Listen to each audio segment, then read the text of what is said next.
અહીંયા જેવું વેકેશન પડ્યું ને છોકરા ફોન માં ઘુસી જાય, પછી આપડે એકે વાતે ન માને. અમારે એમ જ છે બેન, ફોને જોવે ને પાછા હામું એટલું બોલે, જરાય સહન શક્તિ નથી. સાચી વાત છે ભાઈ, જ્યાં જોઈને ત્યાં છોકરાને આવું જ છે. અત્યારે છે ને શિક્ષણ ની આરે સંસ્કાર ની જરૂર છે.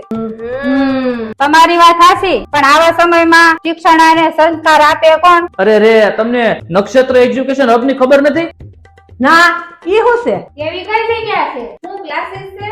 અરે હા, સમગ્ર ગુજરાતનું એક એવું ક્લાસીસ છે જ્યાં શિક્ષણ અને સંસ્કાર આપવામાં આવે. ત્યાં 5 થી 12 ધોરણ ચાલે છે. એ સિવાય ત્યાં ભગવદ ગીતા, રામચરિતમાનસ, ચાણક્ય નીતિ, વિજ્ઞાન સાથે આવા ઘણા બધા વર્ગો એકદમ ફ્રી માં ચાલે છે. હા સારું લે. આવું ક્યાંય જોયું નથી હો. આમાં જો આપણું બાળક જાય ને તો 100% પરિવર્તન આવે. તો ચાલો મુલાકાત લઈએ. ચાલો ચાલો. ગાયત્રી સ્કૂલની સામે 24 AB નિર્મળા પાર્ક સોસાયટી, 3જો માળ. ખાસ ઓફર અને એડમિશન માટે નીચે આપેલા નંબર ઉપર ફોન કરો. તમારા બાળકના શ્રેષ્ઠ શિક્ષણ અને સંસ્કાર માટે વિચાર અવશ્ય કરજો.